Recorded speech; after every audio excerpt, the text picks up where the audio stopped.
എന്റെ ഭർത്താവാണ് രാഹുൽ ദാസ് മരിച്ചു. അത് എല്ലാവർക്കും അറിയുന്ന കാര്യമാണ്.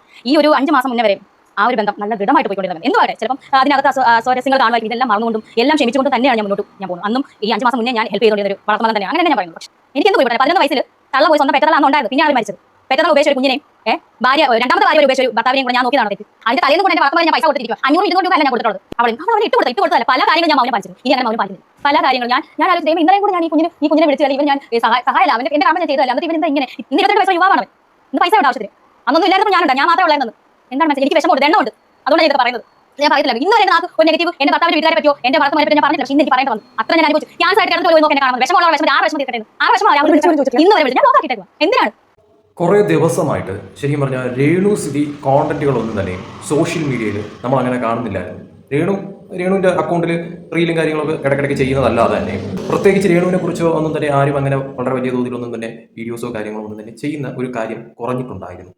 പക്ഷേ ഇപ്പോൾ രേണു ഈ നൽകിയിരിക്കുന്ന ഈ ഒരു ഇൻ്റർവ്യൂ ഉണ്ടല്ലോ, പറയാതിരിക്കാൻ പറ്റുന്നില്ല. കാരണം എന്ന് പറയുന്നത് അത് നിലവിലത്തെ സാഹചര്യത്തിൽ അത് വളരെ മോശമായി പോയി എന്ന് പറയാതിരിക്കാൻ പറ്റുന്നില്ല. കാരണം എന്തിനു വേണ്ടിയിട്ടായിരുന്നു രേണു ഇപ്പോൾ ഈ ഒരു കാര്യം ചെയ്തത് എന്നാണ് എൻ്റെ ഒരു ചോദ്യം എന്ന് പറയുന്നത്.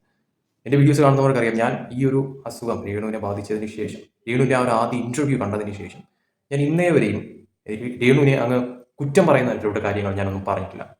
കാര്യം എനിക്കറിയാം ഈ ഒരു സിറ്റുവേഷനിൽ രേണു തീർച്ചയായിട്ടും നമ്മൾ അതൊന്നും പറഞ്ഞിട്ടൊന്നും കാര്യമില്ല. അവർക്ക് വേണ്ട ഈ ഒരു സമയം റെസ്റ്റാണ്. അതോടൊപ്പം തന്നെ ഈ അസുഖത്തിൽ നിന്ന് റിക്കവറായിട്ട് വരണമെന്ന് തന്നെയാണ് ഞാൻ പേഴ്സണലി ആഗ്രഹിക്കുന്ന കാര്യം എന്ന് പറയുന്നത്. പക്ഷേ ഈ പറയുന്ന രീതിയിൽ രേണു ചില ഘട്ടങ്ങളിൽ പറഞ്ഞിട്ടുള്ള കാര്യങ്ങളൊക്കെ തന്നെ എനിക്ക് എതിർപ്പുണ്ടായിട്ടുണ്ടായിരുന്നു. പക്ഷേ എന്നിട്ട് പോലും ഞാൻ രേണുവിനെ ഈ പറയുന്ന രീതിയിൽ അനാവശ്യമായിട്ട് അങ്ങേറ്റം വിമർശിക്കുന്ന തരത്തിലോട്ടൊന്നും തന്നെ ഞാൻ കാര്യങ്ങൾ പറഞ്ഞിട്ടില്ലായിരുന്നു. പക്ഷേ ഈ ഒരു വീഡിയോ കണ്ടപ്പോഴുണ്ടല്ലോ, ശരിക്കും രേണു അനാവശ്യമായിട്ടുള്ള ഒരു വിവാദത്തിന് തിരി കൊളുത്തിയിരിക്കുകയാണ് എന്ന് പറയാതിരിക്കാൻ പറ്റും. അതും ഈ ഒരു ഇൻ്റർവ്യൂ രേണു എന്ത് ഉദ്ദേശത്തിലാണ് കൊടുത്തത്? രേണുവിൻ്റെ ആദ്യത്തെ ആ ഒരു ഇൻ്റർവ്യൂ കണ്ടപ്പോഴത്തേക്കും തീർച്ചയായിട്ടും നമുക്കറിയാം ആ ഒരു അസുഖകാര്യം രേണു വെളിപ്പെടുത്തുന്ന ആ ഒരു വീഡിയോ അത് കാണുന്ന ആർക്കായാലും പെട്ടെന്ന് നമ്മളത് കേൾക്കുമ്പോഴത്തേക്കും ഉണ്ടാകുന്ന ആ ഒരു ഇത് രേണു ഒരുപാട് പേര്, അതായത് രേണുവിന് എഗെയിൻസ്റ്റ് ആയിട്ട് നിന്നവർ പോലും വളരെ വലിയ തോതിൽ രേണുവിന് സപ്പോർട്ടായി മാറുന്ന ഒരു കാഴ്ചയായിരുന്നു ആ ഒരു വീഡിയോയ്ക്ക് ശേഷം നടന്നതെന്ന് പറയുന്നത്. അതിനുശേഷം വന്ന ഈ ഒരു ഇൻ്റർവ്യൂ ഇപ്പോൾ അത് ഈ അസുഖത്തിൽ ഇരിക്കുന്ന ഈ ഒരു ഘട്ടത്തിൽ വന്ന ഈ ഇൻ്റർവ്യൂ ഇത് സത്യം പറയാമല്ലോ, ഇത് ഒരിക്കലും രേണുവിന് ഒരു പോസിറ്റീവായിട്ട് മാറത്തില്ല. ഇത് നെഗറ്റീവായിട്ട് മാറുന്ന ഒരു ഇൻ്റർവ്യൂ ആണ് ഇപ്പോൾ രേണു ഈ കൊടുത്തിരിക്കുന്നത് എന്ന കാര്യത്തിൽ യാതൊരു സംശയമില്ല. അത് എന്തിനു വേണ്ടിയിട്ടായിരുന്നു? അത് രേണുവിന് നിലവിൽ എന്താണ് ആവശ്യം ശരിക്കും പറഞ്ഞാൽ? കാരണം രേണുവിന് നെഗറ്റീവ് എങ്കിൽ നെഗറ്റീവ്, രേണുവിനെ കുറിച്ച് ഇങ്ങനെ ഓരോരുത്തർ സംസാരിക്കണം, അല്ലെങ്കിൽ രേണുവിനെ കുറിച്ച് ഇപ്പോൾ ഈ പറയുന്ന രീതി യൂട്യൂബേഴ്സൊക്കെ തന്നെ വീഡിയോസ് ചെയ്യണം എന്നുള്ള ആ ഒരു ഇതിലാണോ രേണു ഇപ്പോൾ ഈ ഒരു വീഡിയോ അതും നെഗറ്റീവ് ആകുമെന്ന് എല്ലാ രീതിയിലും രേണുവിന് തന്നെ അറിയാഞ്ഞിട്ട് പോലും ഇങ്ങനൊരു ഇൻ്റർവ്യൂ രേണു കൊടുക്കാനായിട്ട് തയ്യാറായത് എന്നുള്ളതാണ് എനിക്ക് മനസ്സിലാവാത്തൊരു കാര്യം എന്ന് പറയുന്നത്. അതെന്തായാലും അത് രേണു ചെയ്ത തെറ്റാണ്. അത് മാത്രമല്ല, ഈ ഒരു സാഹചര്യത്തിൽ രേണു ഒരു ഇൻ്റർവ്യൂ കൊടുക്കുന്നതിനൊന്നുമല്ല, പക്ഷെ അത് പറഞ്ഞിരിക്കുന്ന കാര്യങ്ങൾ, അതായത് കിച്ചു എന്ന് പറയുന്ന ആ വ്യക്തിയെ അങ്ങേയറ്റം ആ ഒരു രീതിയിൽ എന്താ പറയുക വലിച്ചു കീറുന്ന തരത്തിലോട്ടുള്ള കാര്യങ്ങൾ എന്തിനായിരുന്നു അത് നാട്ടുകാർക്ക് മുന്നിൽ ഇട്ട് കൊടുക്കുന്ന തരത്തിലോട്ട് വീണ്ടും കാര്യങ്ങൾ മാറ്റിയത്? എല്ലാം ഒന്ന് കെട്ടടങ്ങി ആറി തണുത്തിരിക്കുന്ന ഒരു അവസ്ഥയല്ലായിരുന്നു. കിച്ചുവിൻ്റെ രേണുമായിട്ടുള്ള പ്രശ്നങ്ങളും കാര്യങ്ങളും എല്ലാം തന്നെ രേണുവിന് കിച്ചുവിനെ കാണണ്ടേ കാണണ്ട, കിച്ചുവിന് രേണുവിനെ കാണണ്ടേ കാണണ്ട, അത് തീർന്നു. നിങ്ങൾക്ക് ഈ പറയുന്ന രീതിയിൽ ഇനി ബന്ധം ആ ഒരു രീതിയിൽ മുന്നോട്ട് കൊണ്ടുപോകാനായിട്ട് താല്പര്യമില്ലെങ്കിൽ വേണ്ട, നിങ്ങളുടെ വഴിക്ക് പോവുക, തീർന്നുള്ള പ്രശ്നം.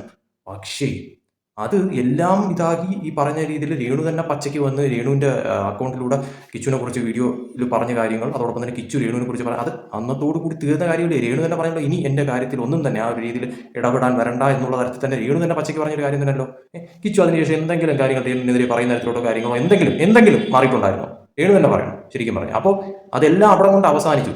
എന്നിട്ട് ഇപ്പോൾ എന്തിനാണ് രേണു ഇതൊക്കെ കുത്തിപ്പൊക്കാനായിട്ട് നിന്നത്? ശരിക്കും പറഞ്ഞാൽ ഈ ഒരു ഇൻ്റർവ്യൂ കൊടുത്തിട്ട് അതൊക്കെ അനാവശ്യമായിട്ട് വീണ്ടും ഒരു വിവാദമാക്കി നാട്ടുകാർക്കിടയിൽ ചർച്ചയാക്കാനായിട്ട് ഇട്ടുകൊടുക്കുന്ന തരത്തിലോട്ട് കിച്ചുവിൻ്റെ പേര് എന്തിനാണ് അതിൽ വലിച്ചഴിച്ചത് എന്നാണ് എനിക്ക് മനസ്സിലാവാത്ത കാര്യം എന്ന് പറയുന്നത്. അത് ഈ പറഞ്ഞ രേണുവിനെ സപ്പോർട്ട് ചെയ്യുന്നവർ പോലും ശരിക്കും പറഞ്ഞാൽ ഇത് ചോദിക്കേണ്ടത് അനിവാര്യമായിട്ടുള്ള കാര്യം. എന്തിനാണ് ഈ ഒരു സാഹചര്യത്തിൽ വീണ്ടും കിച്ചുവിൻ്റെ പേര് വലിച്ചിട്ടുകൊണ്ട് ഒരു വിവാദം ഉണ്ടാക്കാനായിട്ട് രേണു ഈ ഒരു ഇൻ്റർവ്യൂ ശരിക്കും പറഞ്ഞാൽ കൊടുത്തത്? അറിയാൻ മേലാഞ്ഞിട്ട് ചോദിക്കുക. ഞാൻ ആ ഇൻ്റർവ്യൂ കണ്ടു. ഞാൻ ആ ഇൻ്റർവ്യൂ കണ്ടപ്പോഴത്തേക്ക് ഞാൻ തന്നെ ആലോചിച്ചു, എന്തിനാണ് രേണു ഇപ്പോൾ ഇങ്ങനെ ഈ ഒരു സാഹചര്യത്തിൽ ഇങ്ങനെ ഒരു ഇൻ്റർവ്യൂ? രേണു പറയാതെ ഒരിക്കലും ഇൻ്റർവ്യൂ നടക്കത്തില്ലല്ലോ. രേണു ആ ഒരു തരത്തിൽ അവർക്ക് അനുവാദം കൊടുക്കാതെ ഒരിക്കലും ഈ ഒരു ഇൻ്റർവ്യൂ മുന്നോട്ട് പോകത്തില്ലല്ലോ.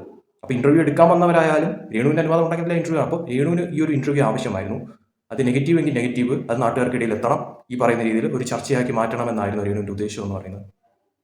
എനിക്ക് ഈ ഒരു ഇൻ്റർവ്യൂവിൽ ഒരിക്കലും എനിക്കത് രേണുവിൻ്റെ ഇത് അക്സെപ്റ്റ് ചെയ്യാനായിട്ട് പറ്റത്തില്ല.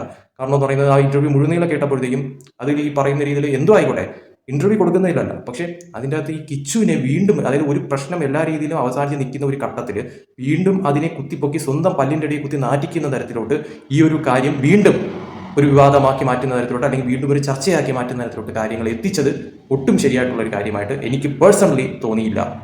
അവൻ്റെ വഴിക്ക് വിടുക. അവൻ ഈ പറയുന്ന രീതി ബിഗ് ബോസിൽ പോവുകയോ അല്ലെങ്കിൽ ഈ പറയുന്ന രീതി അവൻ ബിസിനസ് ചെയ്ത് പണം ഉണ്ടാക്കുകയോ എന്തോ ചെയ്യട്ടെ. രേണുവിനെ ശല്യം ചെയ്യാൻ വരുന്നുണ്ടോ?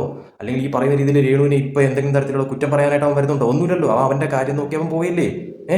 അപ്പോൾ അതിൻ്റെ ഇടയിൽ എന്തിനാണ് നമ്മൾ വീണ്ടും ഒരു കാര്യം? ഇനിയിപ്പോൾ കിച്ചു ഈ വീഡിയോ കണ്ടിട്ട് റിയാക്ട് ചെയ്യണോ രേണുവിന്? ശരിക്കും പറഞ്ഞാൽ അറിയാമല്ലോ എന്നിട്ട് ചോദിക്കുക. അപ്പോൾ എല്ലാവരും ഇപ്പോൾ രേണുവിനെ കുറ്റം പറഞ്ഞുകൊണ്ടിരിക്കുന്ന എല്ലാവരും അടങ്ങി ഒതുങ്ങി അവരുടെ പണി നോക്കി അവർ പോകുന്നു. യൂട്യൂബേഴ്സ് പോലും ഇപ്പോൾ രേണുവിനെ കുറിച്ച് ആ ഒരു രീതിയിൽ കോൺടാക്റ്റോ കാര്യങ്ങളോ ഒന്നും തന്നെ ചെയ്യുന്നില്ല, വീഡിയോസ് കാര്യങ്ങളൊന്നും തന്നെ ചെയ്യുന്നില്ല.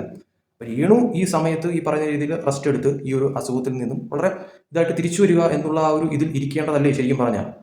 ഞാൻ പേഴ്സണലി കരുതുന്ന കാര്യം അതാണ്, രേണു റിക്കവറായിട്ട് വരിക എന്നുള്ളത്. പക്ഷെ അതിൻ്റെ ഇടയിൽ എന്തിനാണ് ഇങ്ങനെ ഒരു കാര്യം? അതായത് ഇത് കാണുന്ന ഭൂരിഭാഗം പേരും രേണുവിന് എഗെയിൻസ്റ്റ് ആയിട്ടേ പറയുള്ളൂ എന്ന കാര്യത്തിൽ യാതൊരു സംശയമില്ല. ആ ഒരു വീഡിയോയ്ക്ക് താഴെ വന്ന കമൻസുകൾ നോക്കുമ്പോൾ തന്നെ അത് വളരെ വ്യക്തമാണ്. രേണുവിന് നല്ല രീതിക്കുള്ള കട്ട നെഗറ്റീവാണ് ഈ ഒരു വീഡിയോയ്ക്ക് ശേഷം വന്നിരിക്കുന്നത് എന്ന കാര്യത്തിൽ യാതൊരു സംശയമില്ല. എനിക്ക് പോലും പേഴ്സണലി സപ്പോർട്ട് ചെയ്ത എനിക്ക് പോലും പേഴ്സണലി തോന്നിപ്പോയി രേണു എന്തിന് ഈ ഒരു കാര്യം ചെയ്തു എന്നത്. ശരിക്കും പറഞ്ഞു എന്ത് കാര്യമായിക്കോട്ടെ, എന്ത് കുന്തോ ആയിക്കോട്ടെ, ഇങ്ങനൊരു ഇൻ്റർവ്യൂ കൊടുത്തുകൊണ്ട് ഈ ഒരു കാര്യം വലിച്ചിട്ട് വീണ്ടും ഒരു ചർച്ചയാക്കിയത് മോശമായി പോയി എന്ന് മാത്രമേ പറയാനുള്ളൂ. അത് ഒരിക്കലും നിലവിലത്തെ സിറ്റുവേഷനിൽ ചെയ്യാൻ പാടില്ലാത്തൊരു കാര്യമായിരുന്നു. കിച്ചുവിൻ്റെ വഴിക്ക് പോട്ടെ, രേണുവിൻ്റെ വഴിക്ക് പോവുക. അതിൻ്റെ ഇടയിൽ വീണ്ടും അവൻ അത് ചെയ്തില്ല, അവൻ ഇത് ചെയ്ത്, ഇതൊക്കെ കഴിഞ്ഞ കാര്യമല്ലേ? എന്തിനാണ് വീണ്ടും വീണ്ടും വീണ്ടും ഇതൊക്കെ കുത്തിപ്പൊക്കുന്നത്? കഷ്ടമാണ്, പറയാതിരിക്കാൻ പറ്റുന്നില്ല. ഇപ്പോൾ ഈ ഒരു കാര്യം രേണു ചെയ്തത് ശരിക്കും പറഞ്ഞാൽ അനാവശ്യമായിട്ടുള്ള ഒരു കാര്യമായി മാറി എന്നുള്ളത് വാസ്തവമാണ്. നിലവിൽ രേണുവിനെ ആ ഒരു തരത്തിൽ സപ്പോർട്ട് ചെയ്യുന്നവരുടെ മനസ്സിൽ കൂടി രേണു ഒരു നെഗറ്റീവ് ഇത് വിത്തിട്ട് കൊടുക്കുന്ന തരത്തിലോട്ട് കാര്യങ്ങൾ മാറ്റി എന്നുള്ളതാണ് ഈ ഒരു ഇൻ്റർവ്യൂ കണ്ടപ്പോഴത്തേക്കും എനിക്ക് പേഴ്സണലി തോന്നിയ ഒരു കാര്യം. രേണു ഇനിയെങ്കിലും ഈ പറയുന്ന രീതിയിൽ ഇതുപോലുള്ള കാര്യങ്ങൾ ചെയ്യാതിരിക്കുക. കാരണം രേണുവിന് നിലവിലത്തെ സിറ്റുവേഷനിൽ രേണുവിനെ കുറിച്ച് ഇങ്ങനെ തന്നെ സംസാരിച്ചുകൊണ്ടിരിക്കണം, നെഗറ്റീവ് തന്നെ സംസാരിച്ചുകൊണ്ടിരിക്കണം. രേണു ഇങ്ങനെ ഈ പറയുന്ന സോഷ്യൽ മീഡിയയിൽ ഇങ്ങനെ നിൽക്കണം എന്ന ആ ഒരു ഉദ്ദേശത്തോടു കൂടിയാണ് രേണു എന്തുകൊണ്ടോ ആയിക്കോട്ടെ ഈ ഒരു ഇൻ്റർവ്യൂ കൊടുത്തിരിക്കുന്നതെന്ന് പറഞ്ഞാൽ എനിക്ക് കണ്ടപ്പോഴത്തേക്കും എനിക്ക് തോന്നിയ ഒരു കാര്യമാണ് ശരിക്കും പറഞ്ഞാൽ. കാരണം ഈ പറയുന്നത് ഇപ്പോൾ രേണുവിൻ്റെ കോണ്ടന്റുകളെല്ലാം തന്നെ സോഷ്യൽ മീഡിയയിൽ ആ ഒരു തരത്തിൽ പ്രത്യേകിച്ചൊന്നും തന്നെ ആരും ചെയ്യുന്നില്ല. ഇനിയിപ്പോൾ അടുത്ത ബിഗ് ബോസും കാര്യങ്ങളൊക്കെ തന്നെ വരാൻ പോകുന്നു. അപ്പോൾ ഇനിയിപ്പോൾ എല്ലാവരും അതിൻ്റെ പുറകെ നിന്ന് പോകും. അപ്പോൾ ഇങ്ങനെ ഒരു വിവാദം ഉണ്ടാക്കി ഇട്ട് കൊടുക്കണം എന്നുള്ള ആ ഒരു ഇതായിരുന്നു രേണു ശരിക്കും പറഞ്ഞാൽ ഈ ഇൻ്റർവ്യൂയിലൂടെ ഉദ്ദേശിച്ചത്. അറിയാൻ പറ്റിട്ട് ചോദിക്കുക. എന്തായാലും ഒരു കാര്യം പറയാനുള്ളത്, രേണുവിൻ്റെ ആരോഗ്യം നോക്കുക, രേണു നല്ല രീതിയിൽ റെസ്റ്റ് എടുക്കുക. ഈ പറഞ്ഞ രീതിയിൽ അനാവശ്യ വിവാദങ്ങളിലേക്ക് പോയിട്ട് അത് നാട്ടുകാർക്കിടയിൽ വീണ്ടും ഒരു നെഗറ്റീവ് ഇമ്പാക്റ്റ് ഉണ്ടാക്കുന്ന തരത്തിലോട്ട് കാര്യങ്ങൾ മാറ്റി അത് എന്തിനും ആയിക്കോട്ടെ, റീച്ചിനോ എന്തിനും ആയിക്കോട്ടെ, അതൊരു അനാവശ്യ കാര്യത്തിലേക്ക് എത്തിക്കാതെ സ്വന്തം കാര്യം നോക്കിയിട്ട് മുന്നോട്ട് പോകുക. കിച്ചു എങ്ങനെ ആയിക്കോട്ടെ, ബാക്കിയുള്ളവർ എങ്ങനെ ആയിക്കോട്ടെ, രേണുവിൻ്റെ കാര്യം നോക്കി മുന്നോട്ട് പോകുന്നതായിരിക്കും ഏറ്റവും നല്ലതെന്ന് പറയുന്നത്.